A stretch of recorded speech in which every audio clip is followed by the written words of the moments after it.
the development process takes forever because you got to figure, okay, so we have to get a good sample.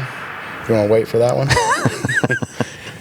We can cut that out. I don't know what they're doing. I don't know, but it sounds really loud in the headphones, right? I don't know if...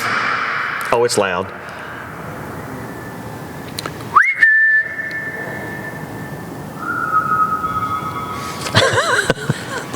We'll just run with it. We'll just run with it. Yeah, one cut, we're good.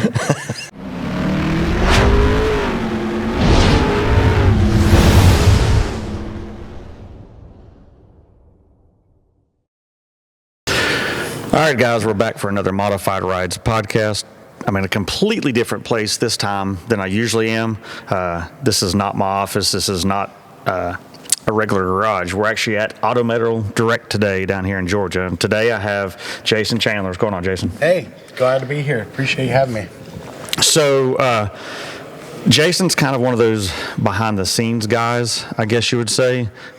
He does more work behind the scenes than you actually do in the scene. So, Tell us what your actual title is here. I am the marketing director here at AMD. Okay. So what does that title entail here at AMD? It's really a all-encompassing role where if you see AMD out in the world, I've touched it. So that's kind of in a nutshell, whether it's website, print, all of our social media. If you've reached out on social media, you get me. Okay. So that product photography, press releases, copy on the website for product information, all that kind of stuff. Yeah, all encompassing. So how did you choose Eddie to be the face of it? You didn't want to be the face of it? No, well, I was for a while, and I enjoy it, but really for me, knowing Eddie for as long as I have, and he's just a natural with it, it seemed like a great fit. I mean, you could have found a better face for that if you were... Well, he did come up in radio, so we didn't really learn the lesson on that one, but yeah. So he has a face for radio. He's got an everything for radio. So tell us a little bit about, before we get into your story, tell us a little bit about the AMD history. Like, where did AMD come from, and where's it at now? Sure. Yeah. The owner, his name's Mark. He started, selling parts from Chrysler dealerships at local swap meets and car shows. And now, when you say parts, was it fenders and everything then? He didn't do that kind of stuff. He was selling more like trim and emblems and little stuff that people couldn't necessarily find, or I don't know why they wouldn't have gone to the dealership to get it, but he was just reselling them like that. And he kind of progressed into other businesses where, like, he was part of Year One for a long time. He was Goodmark, back in Goodmark Industries. And then he sold that to LKQ, started up AMD, and then the rest was kind of history. So how long has AMD been around? Let's see, it was 2007. So, about 15 years. Okay. Yeah. So what was the main focus on parts when it came in? Like, what was the main demographic of product? Sure. The first product that they ever developed and brought to market was a 69 Charger rear tail panel. Okay. So he had a love for Mopars, saw the need in the market, and that's really where it started. Okay. So really muscle cars, late 60s, early 70s, Mopar specific. So how long until it branched into the other brands? Really, it kind of started off in the other brands, so it's kind of a weird story. They were waiting on development, going to market, bringing in this taillight panel, but they needed some kind of product, so they started importing Camaro fenders, Camaro quarter panels, Chevelle hoods, and those kind of parts. So some of the key vehicles. Right. So they offered a restoration solution before they even really got their own development on the market. Okay. We still do that today. So in the beginning, do you remember how many parts were available through the catalog, I guess, because it's probably before the website become what it is? Yeah, it's I want to say they were probably about 50 parts when they first got going. A lot of those, they were still waiting on development and R&D and the prototyping process. And when they started filling out the Mopar lines, really when it blew up. So how many parts are available now? Oof, gosh. Marketing guy, you should have the number on that. Right. I want to say it was about 17,000 different part numbers that are in this warehouse as we sit. So the building we're in, how much square footage do you have here? I think we're at 308 or 315, something like that. And I've been through the warehouse and it's full. It's full. Yeah. Yeah. We're actually, we broke ground and started building up our second location across the street, another 250,000 square feet. Oh, wow. Yeah. It's not quite as wide, but just as long. So where is the bulk of your sales from? Is it through AMD? Is it through secondhand distributors?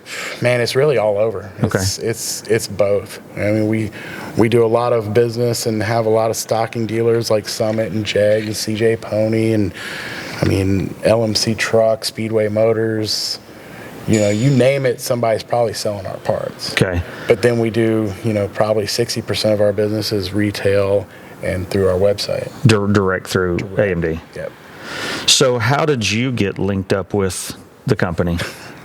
It was kind of a funny story. So I took in a break from a previous job and started working in the restaurant industry. Okay. Completely different. Completely different. And I was general manager there. We did, weddings and southern seafood and, completely different change of pace from what I grew up on. Yeah. And a friend of mine that works here now, still works here, he was the IT manager, still is. He called me New Year's Eve, said, "Hey, you looking for a job?" I'm like, "No." "Well, do you want to come talk to us?" "Yeah, I'll come talk to you. It's no big deal." So I came up here and talked to the owner, Mark, and with Brian, and the rest was kind of history. It's like, this isn't a job interview. Wait a minute, what's going on here? All right, so they needed to further their marketing department, and I started off doing product photography. And what year was this?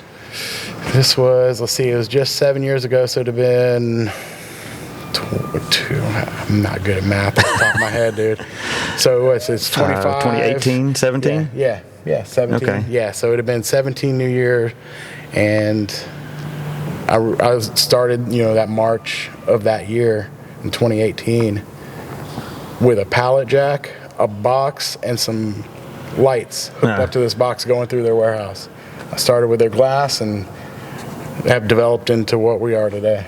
So was it in the location it is now? No, we were about 20 minutes south of where we're at now. Okay. So we're located right off the interstate.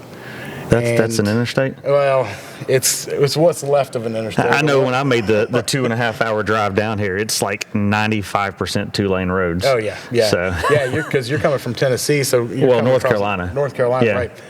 So you're coming through there on this end. Yeah. We're at the dead end of the interstate. So if I go the other way, I'll hit the interstate. Right. Gotcha. Yeah. So that's where all the traffic is, and be thankful you didn't come that way. You thought traffic was bad, man. Come on. So you lived in this area before? Yeah, I've been in this area since '96.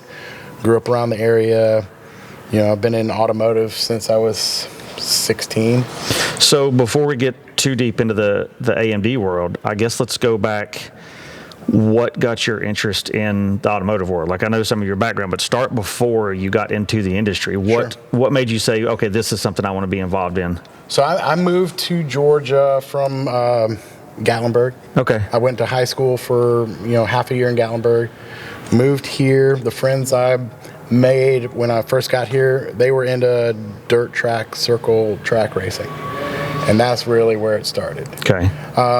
My dad was kind of into automotive, but he died when I was younger, so I didn't really have that in my... push. Yeah, exactly. Yeah. So, I was hanging out with them. We were working on Car Friday, going to the track on Saturday, and then I got a job at Pep Boys, and then I got a job, and so on and so forth. So you were more into the part side versus doing the custom stuff from early on. Originally. Yeah. Yeah. I mean, we were doing, like, we'd go to the races and they'd rip off the side of the car. So we'd try and patch it with some license plates or something stupid. We'd have a rivet gun out there. So I had a love for that.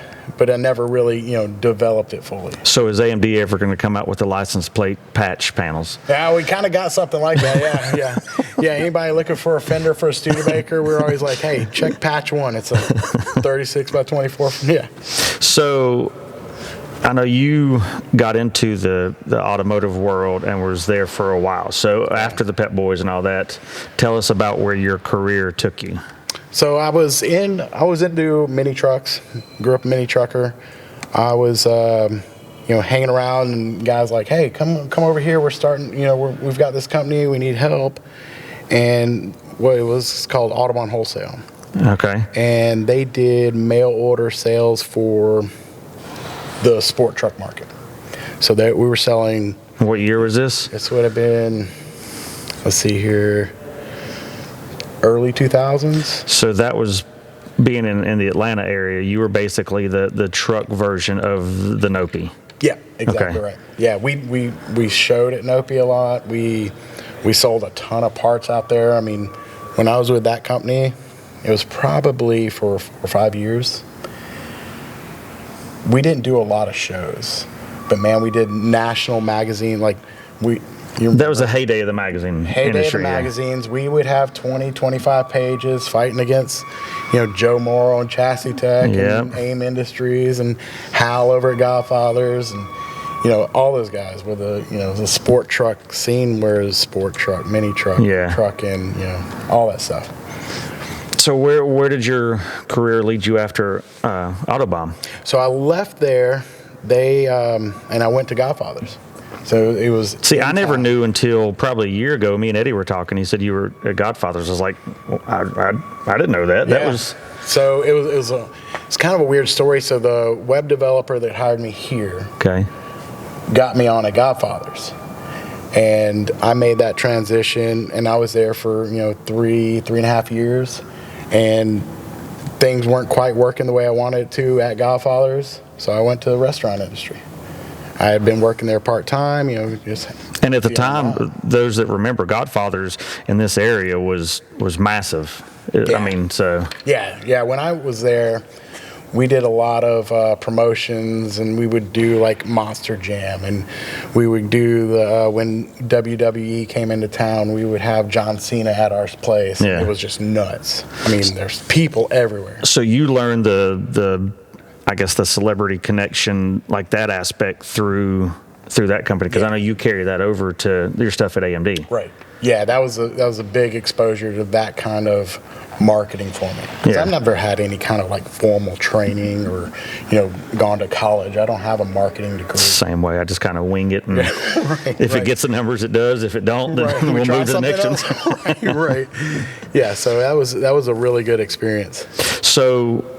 You were marketing at Godfathers the same? I wasn't necessarily for marketing. I did their website. So I was kind of their, I don't know if you want to call it the webmaster, but I'd run different roles there. So I was doing, I'd help them out with SEMA builds, or I was doing their print ads there for the later part of when I was there, and, working with the magazines. And we dealt with, a couple hundred different manufacturers that were in those magazine ads. But now Godfathers was a distribution company. They produce their own parts too. They had some stuff that they produced, but they were mainly like retail sales. Okay. They did some wholesale, but nothing to like what AMD does. Now there was a storefront there. Yeah. So they had a huge warehouse storefront, and it was really unique for the Southeast to where, if listeners in California, they might be used to seeing a 60,000 square foot showroom full of wheels and truck accessories. Well, they had that here in Atlanta. It was really unique at the time. And because I don't even think Nopi had that big of a showroom, did they? No. Mike and those guys, they had, I would guess to say their showroom was 2,000 square feet. Oh, wow. I'd always ordered from them online because I was in the import stuff back in the late 90s, early 2000s. So I was, all our intakes and all that stuff came from Nopi. Yeah. So. Yeah, actually, I went down there a few times, and, some of the guys that worked there, it was just, that camaraderie in the industry. Yeah. So what made you decide to step away from it? It was a thing where, I didn't see myself progressing at Godfather's the way I would want to, and a change of pace and a pay increase. That's always a plus. It was a pretty good argument, yeah. So I was in the restaurant industry for 7 years. Had you done that before, like in school or anything? When I was when I was in school, I worked at like McDonald's and Cracker Barrel. And that but not like full service kind of thing like this. It was more casual fine dining. So I guess when the AMD offer came, you're like, okay, well, I love vehicles. I don't love serving people. And yeah, I did love it. So that was the thing. It was hard for me to make that decision because it was like I was living a mile away from work. No commute, especially in the Atlanta area. No commute. Because Atlanta's what, 2 hours from Atlanta? yeah. Rush hour traffic for next week starts this week. It's not heard that one. Yeah. It's pretty. It was a big change, but I felt like I really loved the automotive industry. Always had roots, and working in a restaurant, you don't get nights, weekends, holidays, none of that stuff. So I took all that in consideration, and made the jump. Yeah. So how big was your facility when you first started with AMD? So we were in Beaufort, and that was, I would guess, Beaufort, South Carolina? No, Beaufort, Georgia. I didn't know there was a Beaufort, Georgia. The only Beaufort I know is the Marine base down there. Right. Yeah. Their facility is probably 150,000 square feet, and they were busting at the seams. I'd started there, and they were growing and growing and growing and growing, and our R&D facility was offsite, and we had to start renting out other warehouse space, and it was time. So this was a long time coming when this happened. So what is your biggest, what have you seen as the biggest change with the company since you've come on board, other than moving to the new location? Yeah, I think just really the biggest change is offering a quality. Well, I guess it's not really changes. That's a tough question, because the offerings we've really pushed. The biggest change was trucks. Because you were all cars at the beginning. For the most part, they had some stuff for the OBS and the S10, and not much at all for a Ford truck. But the product line, we've probably added 5,000 part numbers in the last 3 or 4 years. Wow. So is your sales more car or truck based? Right now it's still 60-40 cars. Really? Yeah, and some of the people that we reach would be like, I didn't even know you sold Camaro stuff. I didn't know you sold Mopar stuff. Because we hit different avenues as we're marketing. Like if you're on Instagram, you're probably seeing trucks all the time. But if you're on Facebook, you're probably seeing Mopar stuff all the time. So is that an age demographic thing? Well, us old folks are usually on Facebook? Yeah, a little bit. When I took over marketing, they didn't have a presence online. They had some YouTube stuff, they had some Facebook stuff, and from that it was a history of, hey, your Facebook, your audience is Mopar. Yeah. So we've just kind of been slowly developing it and still using that as a target. Well, I know when I linked up with you guys for the Blazer I'm building, Eddie's like, hey, go to the website, see what's what. And it's like, the more I looked, the deeper I got in the hole. And I'm like, holy crap, I didn't realize that it's like you have a headlight switch, then you have the knob for the headlight switch, then you have the relay for the LED blinkers. I'm like, you basically need, that's what I said before with like a C10, for example, you basically need a VIN number, and you have everything else except the frame. 100%. Yeah, that's really been the goal for AMD developing that product line, is to make sure that if you need it, we have it. So I guess products like that is what has pushed and progressed the truck market, because 20 years ago you couldn't go buy a fender. You'd have to find one at a junkyard or your buddy's barn or something. Well, now you can literally buy every part. Like Adam that's building mine, one of his other customers, he bought a cab and a chassis. So he's ordered the whole front end, the fenders, the hood, the grill, the core support, the whole bed, everything from you guys. So he literally bought a cab, a stripped down cab, and everything else comes from you guys. And we weren't settled at that. So now you can buy the cab and have like Square Body Headquarters build you a whole cab. Yeah. So even, we're even taking to that next step. You call Anthony over GSI. Hey, I need a chassis. Put a cab on it. Put the front end. Bed. How do you want it? Okay, cool. You want a wide tub? You want to, I've usually dealt with all my builds have been the new stuff, so I don't need the new parts and all that. Right. Well, when I got into the Blazer, I realized that there's so much market in that. I mean, as long as your checkbook's unlimited, you can throw at it whatever you want to throw at it. 100%. Yeah, like we're back in the day, I wasn't, we weren't selling a whole lot of fenders or doors for a S10. Yeah. We were selling drop kits. But now it's like the complete, other side of the equation is you need a lot of stuff for these. Y'all have S10 parts too? We do. We have, it's not a lot. Square body, round body? Both. Oh, wow. So we do cab corners, rockers, we do the typical rot stuff. Yeah. I didn't realize y'all did S10 stuff like that. Yeah, it's not a big selection, but we do have some stuff, and we're really pushing, development to look at the square body S10. I've had, several people are like, well, why is the mini truck world kind of, I know it's, I guess, saying a resurgence now, but it's somewhat fallen off. I'm like, well, you can't go buy a fender for a Tacoma. Right. You can't go buy a new bedside. You have to find one at a junkyard where if you're building a C10 or a Ford truck or a, Camaro or whatever, you can go buy those parts and make them work. Yeah, so it's kind of like what's going to go first, the cart or the horse? Yeah. You need the parts to actually do the projects.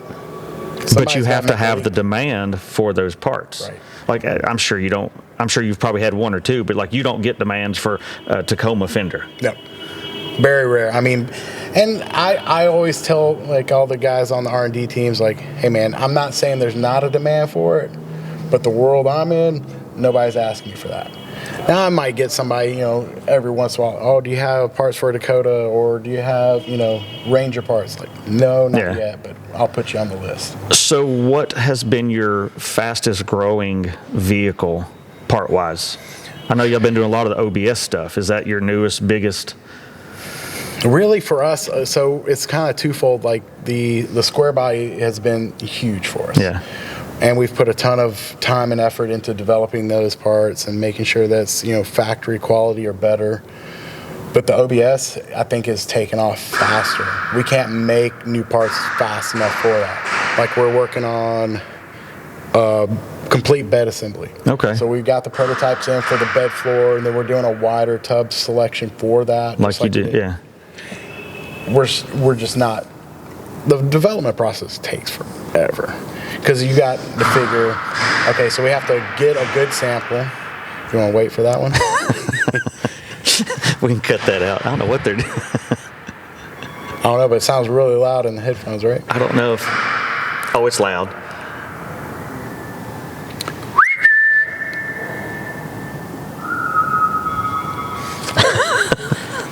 We'll just run with it. Yeah, one cut, we're good. Yeah, so development takes forever. A lot longer than I would think or want it to be. But I guess, I've seen your process. I've gotten the tour of here.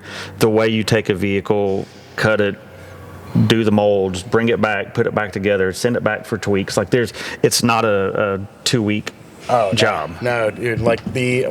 For example, square body floors. It took us forever to get those right because... Well, first of all, none of the square body trucks from the factory were ever made the same. They were never square. They were never square. They were never plumb. They were never gapped. They were, trying to develop parts for that fit today's standards is very difficult. Yeah. So we probably went through 12 iterations of prototyping just on the floor assemblies. And when they got it right, they got it right. But that could take a year just for, send it back. Make this adjustment, send us a new prototype. We got to test fit it on this original cab with no floor. Yeah. Then we got to check it to all the new parts. And then we got to put original parts on this. It's it's a process.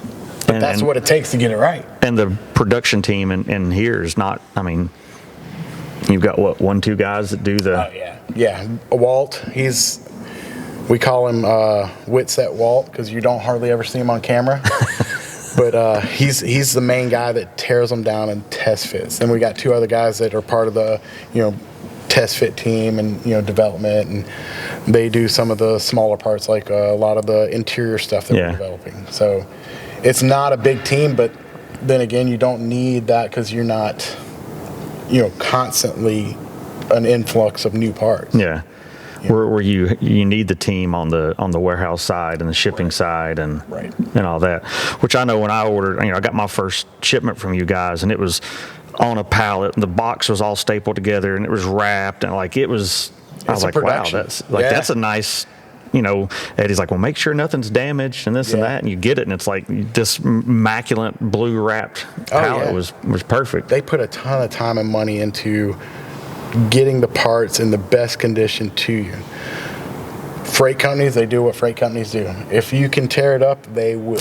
And if you can't tear it up, they will. I mean, some of the processes we've developed over the last few years, like bed floors. Yeah. We spend, a ton of money on just lumber to build the crates and the forms and the just to ship. Did you do all that in-house too? All of it's here, yeah. So you don't outsource a pallet company or whatever? No, the cost savings compared to the volume, it wasn't worth it because we just don't have enough storage space now to hold 500 crates for bed floors.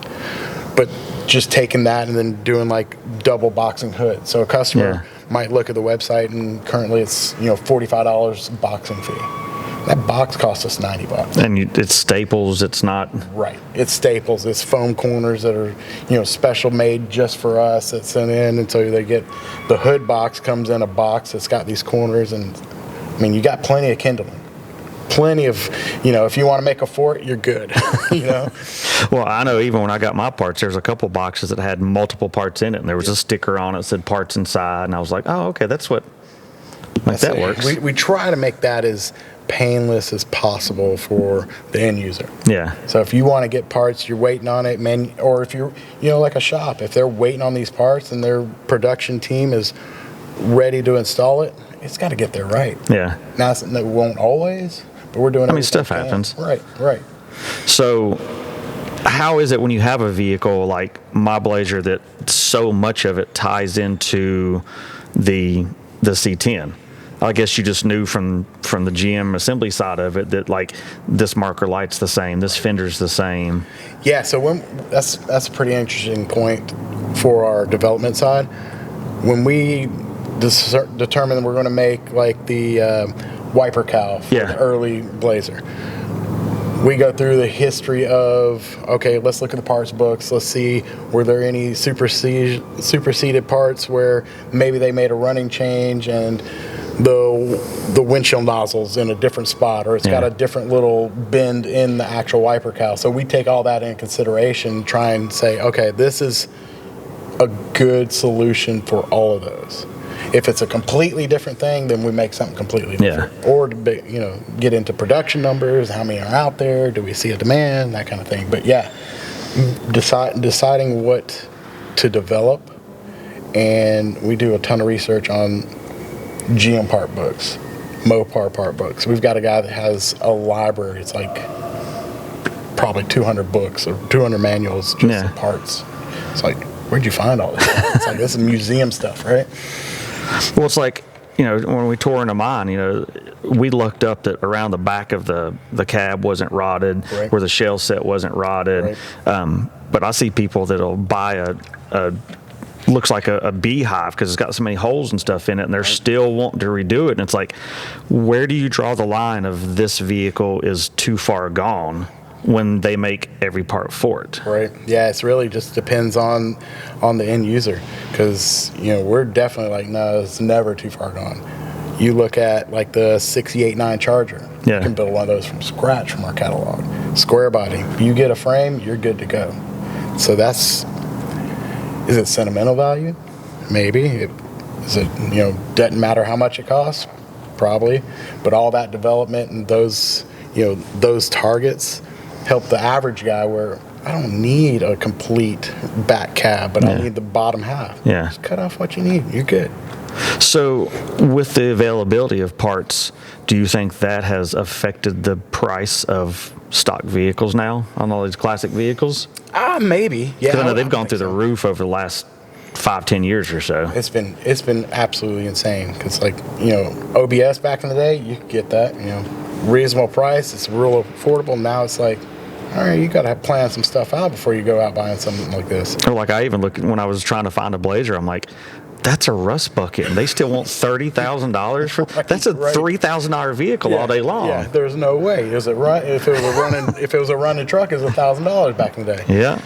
Yeah, that's those times have come and gone, and I feel like that the price of new cars and new trucks has really driven this industry. I mean, if you're going out spending, $80,000 on a brand new truck, yeah, you could put that money into an old school and have whatever you want, and get the money back. Right. That's the key. Right. I know originally, at SEMA last year, I was looking at all the big dualies. I'm like, I've never done a dually. I want to do a lifted Ford dually. Yeah. I'm like, cool. And then I start looking at the XL models that are $92,000. I'm like, that's dumb.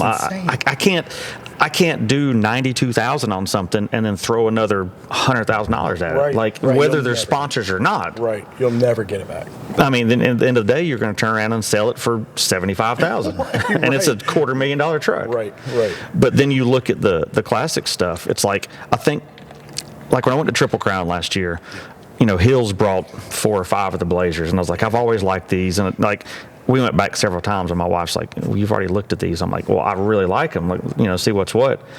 And then when I realized what the dualies were going to be, so in between SEMA and Dino's, I really got researching it. I'm like, all right, let's see what's what. And then I realized this past year at Dino's, there were so many Blazers, so many Suburbans, and I'm like, okay, maybe I do one of those. My thing of not doing a truck is because I don't want to have all my camera gear, podcast gear, whatever, in the bed of a truck and then stop at a restaurant and come out and it's all gone. Right. Because they don't make the kind of tonneau covers for classic vehicles like they do for new vehicles. Right. So I was like, all right, with the Blazer aspect, I can lock it in the back. It's still, I can still have something nice. Right. Yeah, I've got a friend of ours, Josh McPherson. Oh, I know Josh, yeah. He did some work for me when I was at Street Trucks. He did a few articles on the build of that dually and stuff. So yeah. I've seen him running, getting content in the Blazer. It's a no-brainer, man. I hit him up the other day and said, so when you do your all your content like driving, like I know you use this camera, like what do you do? And we went over like his camera gear because I'm like. My goal for this year, for not just the podcast stuff, because I've done a couple podcasts in the vehicles driving somewhere. Like we did one going to Triple Crown, did one going to SEMA, because that just gives a different aspect. Just, you and a buddy driving down the road or me and my wife or whatever. But he's like, yeah, I use this, and this. I'm like, well, I want to start pushing that, especially once the Blazer gets done. Yeah. So, because I'm not building something for a trailer. I want something that if I drive and it gets dirty, if it gets a ding, then so be it. Yeah. Just have a good time out there, hanging out with your buddies, on the road, going to shows, whatever. I was listening to the UBT podcast on the way here with Josh, and he was talking about he'd put like 100,000 miles in classics in the last couple years, and I'm like, that man travels way more than I ever have. Yeah, it's impressive, and he drives his truck. It's not on a trailer. I've always been scared of like, all right, I'm gonna get out. This classic vehicle is going to fall apart. It's going to have this issue, but it's like they make so many new parts, the wiring harness, the lights, like it's not just a spliced together piece. Right. Yeah, you can totally make it streetable and dependable and not have to worry about it and drive down the interstate at maybe speed limit speed 65 ish. Yeah, it's close. Yeah, and you're going to run into issues. Yeah, but you will a new vehicle too. Exactly. I tell you what, our Dodge, our Ram 3500 has left us stranded more times than our classics. And it's a new one. It's brand new. It's 2023. It's got 50,000 miles on it. Left us stranded I don't know how many times. Sat in the dealership waiting on parts, trying to figure it out. I don't know, 8-9 weeks.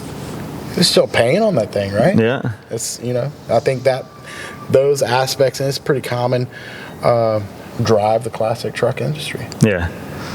I mean, because you're going to have the same problems regardless, so why not do it in something that looks cool? Yeah, I mean, you feel good driving it, it just clicks a box for me. Now, all my friends, especially Adam, that's helped me build the Blazer, he's like, you're used to all these new, like my bougie Audis and stuff. He's like, you're going to get in this Blazer. He's like, it's not going to sound the same. It's not going to feel the same. He's like, you're going to hear wind that you didn't hear anything. it's like, well, I'm doing the Snowden seat, so I don't have a headrest. So it's like, I don't know what my wife's going to do on a trip because she's asleep from the time we leave the driveway to the time we pull into the show. So have to do the airport neck thing or whatever while she's just a little neck brace. She'll be fine. Throw her in the back seat and let her lay down. Hey, at least the Snowden seat is going to be comfortable, right? Well, we're having to cut because we're widening the rear with your tubs and stuff. We got like a 42-inch back seat, so I don't know how comfortable she's going to be. Yeah, fetal position. You'll be good. She's short. It'll be all right. It'll be fine. So with all the parts that you do, the interior part, the trim, the headlights and all that, have y'all ever looked at doing any of like chassis components and stuff, or are you leaving that to chassis companies? Pretty much going to leave that to chassis companies at this point. There's so many good companies out there that offer a good solid product that's reasonable. For us, we looked at like the square body program. Yeah. We would have to make it financially feasible, we'd have to bring those in, jig them up, rivet them just like they did at the factory, and by the time you're done, you're not that far off from a GSI chassis. Yeah. You know what I mean? So it's like, okay, maybe we'll just leave that to those guys. They're doing a great job. Don't worry about it. So, well, I know you do have some parts like the front core support brackets and stuff. Oh yeah. That's something we ran into because mine was a 4-wheel drive and we're converting it where you have the leaf spring hanger and all that. Like we cut the rivets and pulled it off, but it's like, I was like, man, we're gonna have to cut this to pieces. And I started looking, I'm like, oh crap, well they have the 2-wheel drive brackets. Like that's just direct bolt on and just pull that off, put this on, you can swap your 4-wheel drive to 2-wheel drive. And we just got the 4-wheel drive kit in stock. So you've got that little like L bracket that's kind of a brace, and then the actual like hanger shackle, and all that. So it's like a 3-piece setup, and we just got those in for nice truck, Blazer. I think it fits a Suburban, but I haven't looked into that yet. Well, it's like we went through and we cut everything off and welded up holes we didn't need. And it's one of those things no one's ever going to see. They're going to look under it and be like, okay, cool, it's got a chassis. You're not going to think there's 37 holes. Like we even flipped it over and Adam's welding up holes on the bottom. It's like, no, it's going to be 5 inches off the ground. No one's going to see that. And he goes, I will. Yeah, it's like, it might have been an alignment tab at GM. It's nothing. Yeah, stuff that you're not going to ever need. Yeah. So that's a sign of a good builder. He's attention to detail. Go for it, man. He's just in there welding and grinding, and I'm sweeping up and cleaning. I'm playing bitch the whole time. So, right, yeah. But to have that aspect of being hands-on, it's like when we tore into it. Like I said, we were worried about the rust and stuff. The only rust we had was a little bit in the floor pans. So I got with Eddie and said, hey, I know you've got these floor pans. We didn't plan on needing that, but. I guess you have a lot of customers that do that when they order parts that they need and they get tore into it and go, oh, well, this bracket was worse than I thought it was, or, this trim or whatever. It's the old adage, man, if you send it to the blaster, you're going to find all kind of secrets. And if you tear into any one of these classics, you're going to find stuff you didn't know about. Well, the paint's the only thing we're not tearing into, so that's, that saves on that because I'm afraid if we did sandblast it, it would be... Just leave it as is. Yeah, just leave it as is. Stress the patina a little bit more, clear coat it. We're good to go. So yeah. That's the one thing about the Blazers and the Jimmies is we're developing a lot of stuff. It's not available yet. So if you need quarters, there's not a great solution out there. If you need a full floor pan, it's not a great solution. And tailgate stuff. Tailgate, yeah. I didn't realize till we started tearing mine apart because I was like, oh, we're going to tuck the bumpers and this and that. And it's like, you can't in the rear because those springs. The spring, yeah. It's just like Suburban. You've got those goofy brackets and the spring where it folds out. And tailgates, that's another thing we're developing. It's like every tailgate just about on a Blazer, you've got the cracks right up there by the, right by the seat. Mine's got them. Every, I mean, it's just part of the deal. Well, it's like I found a guy that had his bumpers tucked at heels, and I messaged him. I was like, so what'd you do in the rear? And he goes, well, they took the springs out. I'm like, how heavy is that tailgate? And he goes, it's pretty heavy. And I'm like, mine with no window regulator, no glass, no trim, it was still heavy. And I'm like, because you can't put a shock or nothing on it because everything fits so tight on the sides. It's a tough situation. I mean, I don't know if you could do some kind of like tailgate saver, kind of like what LS Fab's doing. Or... Well, there's no room. We looked at that.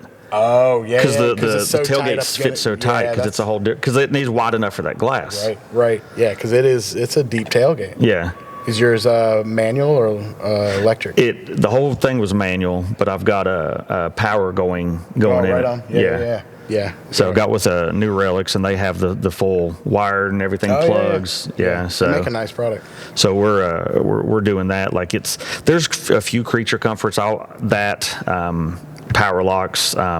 The key fob for lock and unlock, and then I got to have a screen because I plan to drive this thing, and I don't want my phone just suction cupped to the windshield trying to see. I'm the same way, man. I hate that. Eddie loves to throw that phone right there on the windshield. I'm like, I need to see, man.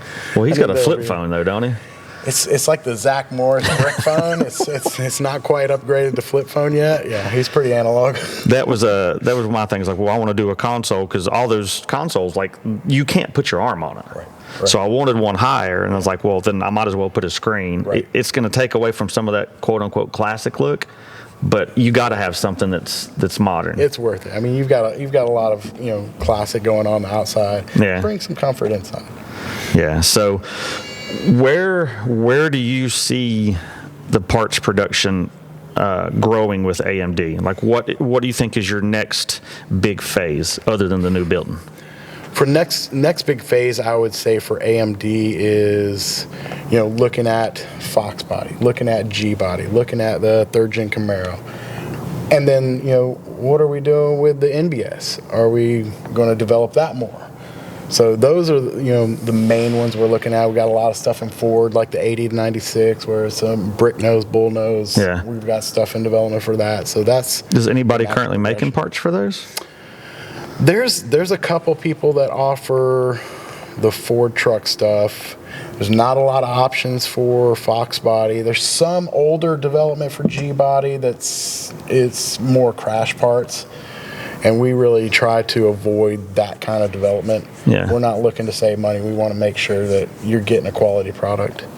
But now the Fox bodies, that's still a huge market. The guy that I do all the Meekum photos for, he goes through a ton of them. It's like, and the money's gone through the roof on them. Oh yeah, they're insane. I mean, Roadster Shop's offering their full chassis for it. Oh, I forgot about that. They've got that whole development, and they're selling great. They've got orders coming in for Fox, like Jesse over at Blue Sky Performance. I think he kind of pushed the edge on that.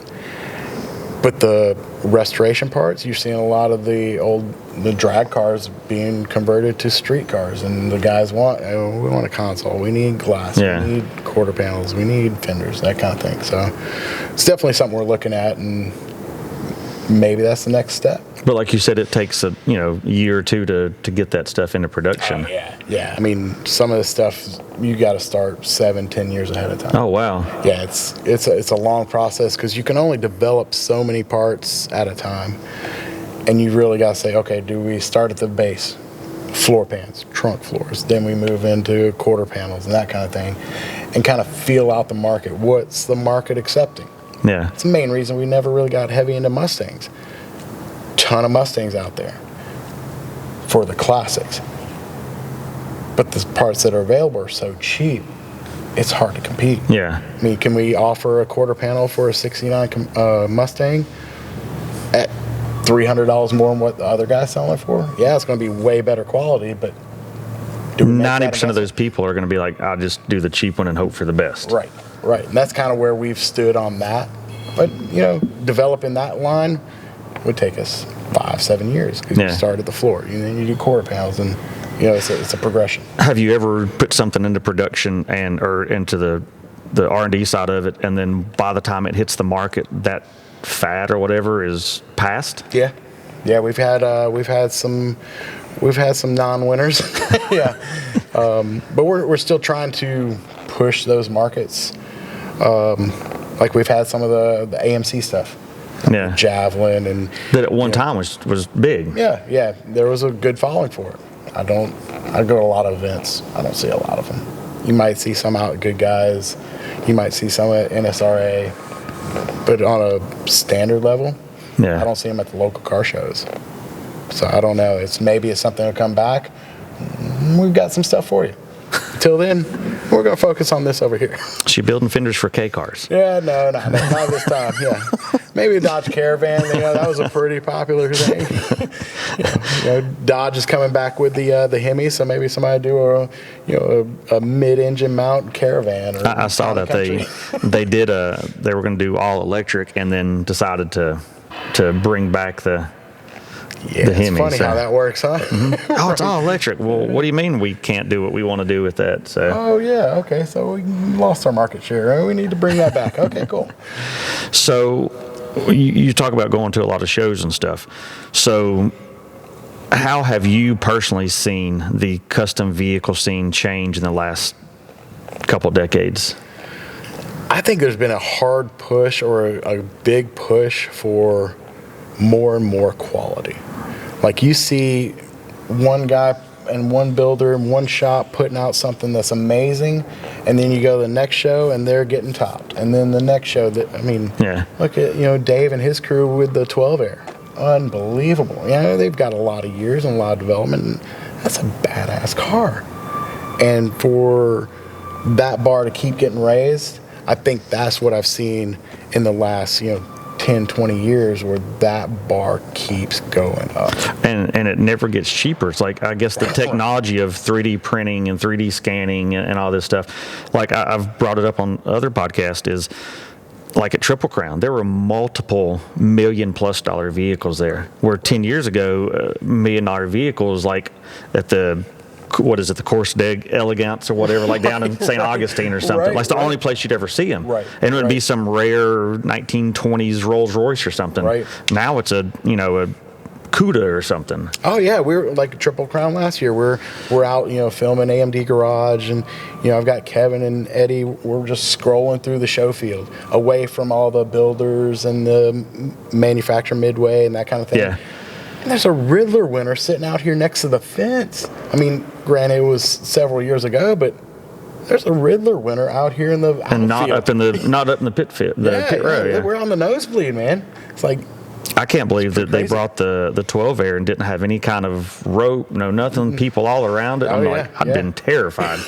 Right. It's like, that's a long time coming, man. I'd be a little bit nervous. Now, I do know that if you look at the trends, like back in the 90s when I was in school, it was a lot of 55, 57 Chevys. Like there was a lot of that, a lot of the Mustangs and stuff, where now you look at it and there's more 70s. I guess it's because it's stuff that we wanted when we were in school. Right. Now, like I didn't want a 55 Chevy. Right. Same here. Yeah. And you're seeing that more at SEMA. It's like, how many, Grand Nationals and, how many of those are you seeing? You saw the Fox bodies. Yeah.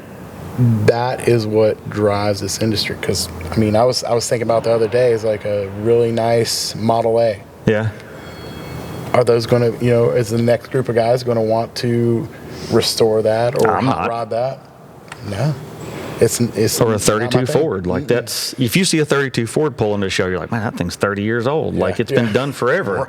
Right. Whether it was done last week or not. Right. Yeah, and we jokingly talk about the 69 Camaro. Is like, how many more are left to restore? And there's a lot of shops I talk to. It's on its second restoration. It's on its third restoration. They're peeling off 3 sets of quarter panels off of one car, that kind of thing. Yeah. Like, I don't know how long that'll go, but that's really what we couldn't have when we were in school. We can do it now. Yeah. And that's what we're going for. Well, when I was in school, I was into I was a Honda guy back in school, but it had the mini truck flare, it had the tweed, it was shaved, and it was all that stuff. But I never really got into the classic stuff. But when you would go to a local show where, you'd have the little crybaby dolls in the corner, they were playing the old 50s music, and you felt completely out of place. But I think now that age group, it's sad to say, but that age group's dying off. Yep.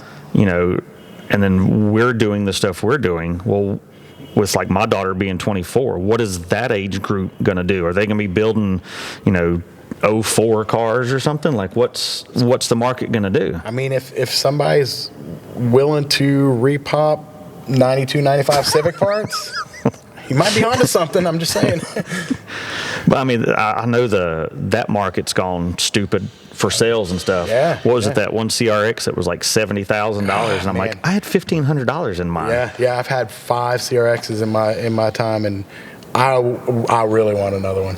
I can't justify it. I can't justify that kind of money. No. Yeah. No, it's becoming untenable. But what CRXs did you have? I had mainly the 89 to 91s. I had 187. Square body, yeah. Yeah, and then. But could you sit back and look at that and know, okay, this is an 88 to 89. This is it's the seat belt. It was where the way the turn signals and stuff were. Like it was a lot of little. The taillights had the trim for the 90 and 91. Right. So mine was an 88 DX. Everyone's like, you should have got the SI. I'm like, even then I could care less about speed. Right. But I was one of the first on the East Coast to have air ride. I had the original Hack Shack air ride with the little airbag. I'd break a shock about every other time I drove it. Like that's awesome. And then I switched to the air cylinders when they were big, and it's every time one comes from sale, I have tons of people messaging me, man, you need to buy one of these. I'm like, what am I going to do with it? Right. There's not a whole lot you can do with it. I mean, every one of them, you see the interior's gutted out, or the seats are tore to hell, or what are you going to do with it? I know. I was the little like an evening cars and coffee deal a couple years ago, and one of my buddies had a CRX, and these kids walked up. They were probably still in high school. I was like, man, that thing's cool. And it had the body kit, it had the wing, it was done right. And they were like, what is that? And they were like, he goes, it's a CRX. And they were like, what's a CRX? And I'm just like, oh shit, I feel so old now. How is this a thing? But like I said, I didn't follow the classic stuff that much, just because my friends were all mini truckers, so I didn't fall into that. And I've seen that wave go and kind of come back and stuff. But most of us, quote unquote, mini truckers from back in the day are wanting bigger stuff. We can't fit easily in a, you're not going to do a standard or a traditional body drop Toyota and try to your knees all up over the dash. You're not going to do that. But I guess that's progressed to the classic cars, the caddies, the trucks and stuff. So I guess because that market that you started out early with the mini truck stuff is now doing parts that you're offering now. 100%.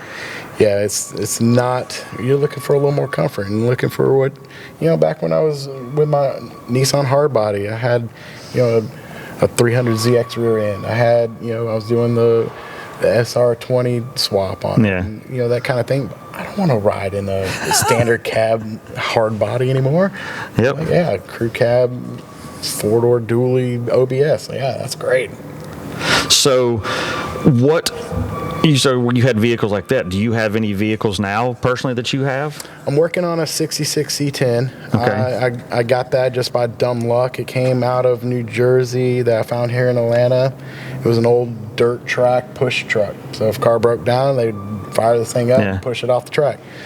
And I got that after I got rid of a Jeep. I don't know why I bought that Jeep. I had a Jeep for a while. And you like collecting the ducks. Yeah. That was it. Holy crap. But I'm working on that. We just pulled the body off. We're redoing that. We did a lot of tech articles in classic truck performance, and we've done it. We're trying to get it to SEMA this year, but it's going to be run and drive. And when we go to shows, we can take something, have it in the booth, not worry about people falling out of whatever, and it's coming along. Now, I guess taking it to shows and stuff, you guys are about to upgrade your booth setup, from what I hear, right? Yeah, finally. We've really pushed all of our equipment hard the last 5-7 years, and it was time for an upgrade. So we've partnered with a company out of Indiana where we're doing a whole new rig setup for going to shows, where we'll have everything on board, and we're looking at having a podcast set up in there and doing, some really cool stuff with that. So, hopefully any day now. We're waiting the next couple of weeks. We'll have that sucker. So how big of a trailer are you doing? We're doing a 40 by 13 tall gooseneck. Okay. So we're doing that, triple axles. So the dually that breaks down all the time can still pull it? Oh, yeah, that's the other thing. We're going to have to make sure that sucker's lined out. I think they've got it straightened out now, but... So is it a vendor trailer with the side opens up, or is it we just do marketing. We do branding at shows. We're not looking to, sell anything at shows, because we have so many dealers that do that.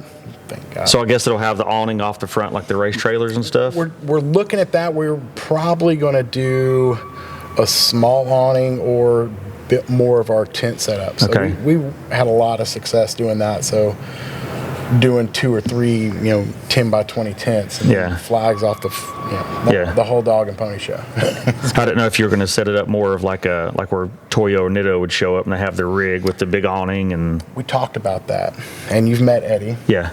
We're not young spring chickens anymore. We don't want to be climbing on top of a trailer. We need Eddie here for a long time. He climbs on top of that trailer. He's probably coming down. Is not going to be good. He's already half bionic as it is now. So. Yeah, he's got more titanium. Well, anyway. Yeah. Let's talk about that. I know, with talking to Eddie and stuff, once the Blazer's done, I plan to try to, hit as many shows with you guys as I can. That's the whole point. So it's really my favorite part of going to shows is the time on the road and time with, like-minded people that are into this stuff, and the truck community is great. Oh yeah. Yeah. Oh yeah, and I've learned that the C10 community is totally different from the lifted community or the mini truck community. That, the C10 is more of I guess it's a older crowd. I would say older, but it's our age older, right. not like grandpa's. But right. There's no squatted trucks there, right? Yeah. Right. But it's more of the, I've been through life. I've worked my time. Now I have a little bit of free time. Right. So it's a whole different. You break down. You've got 30 people stopping to help you, or. Right. It's really cool. I mean, and the different people within the industry, like Mike Losh. Yeah. Running down the streets, great people. Do you need anything? They will be there for you. I know he's just throughout GSI right now, getting his trailer redone. Yeah. So. And he needed to, man. I tell you what, I'm pulling for Mike. That thing needs some love. At that point, just go buy a new one. Well, he's all about. He's got his setup, and man, I tell you what, they have got that. It's like Tetris. Oh yeah. Yeah. You talk to Mama Losh, she knows when he's on he's got it. It's good. Yeah, I had him on, I guess a month or so ago.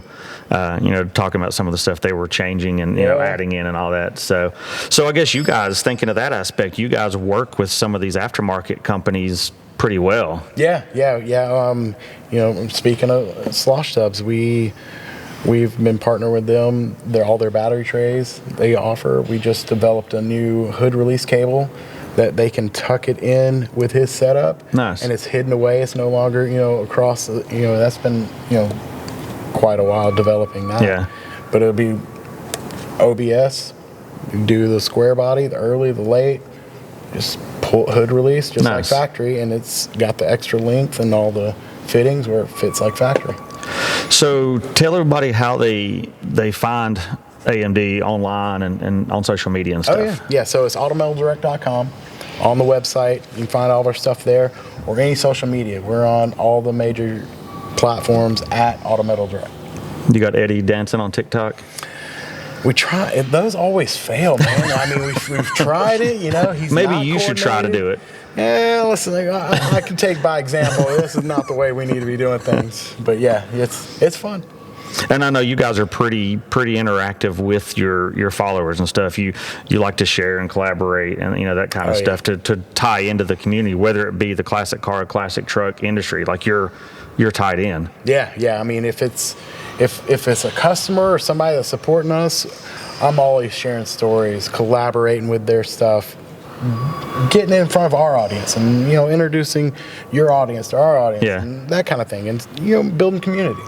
But you also deal with probably some of the most high-end builders in the country right now. Yeah. You pretty much name it, they're probably a customer or a partner of ours. Because I know when a lot of the shows you do, you'll have the Condigat guys there, you'll have the Classic Car Studio guys there. Some of these top high-end, sought-after companies are working with you guys hand in hand at shows. Yeah, and we love those guys because they take the average guy that can't necessarily reach that, but they give him some idea, some kind of outlet of, man, that's really cool.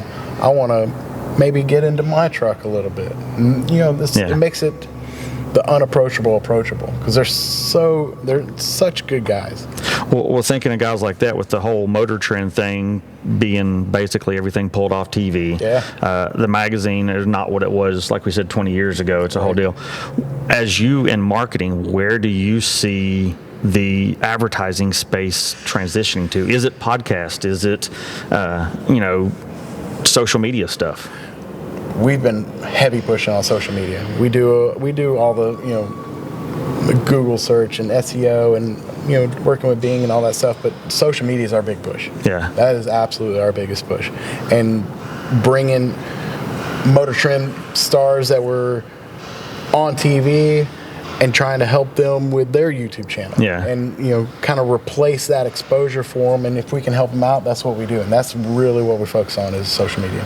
Well, I always worry, with me being a, 20-something plus year magazine photographer, and you see them all going away, it's a matter of time till print aspect's gone. Right. Where I guess where you guys are doing your AMD garage stuff, like you have your digital side of the marketing versus, like you said back in the Godfather days, how many pages did you have in one magazine? Yeah, it was nuts. I mean, some of the magazines now are less pages total than what we advertised. Oh wow, really? Yeah, it's like you remember Auto Trader? Oh yeah. Yeah, it was a thick book, and there at the end it might have been 20 pages.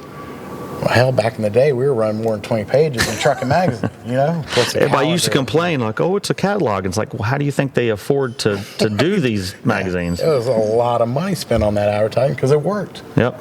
Yeah, that's we're just changing the flow over to social media. Well, I appreciate you coming on. Like I said, come down here to do some stuff with you guys today. It's awesome to have the setup like this. You have your, where you do some filming stuff here. Yeah.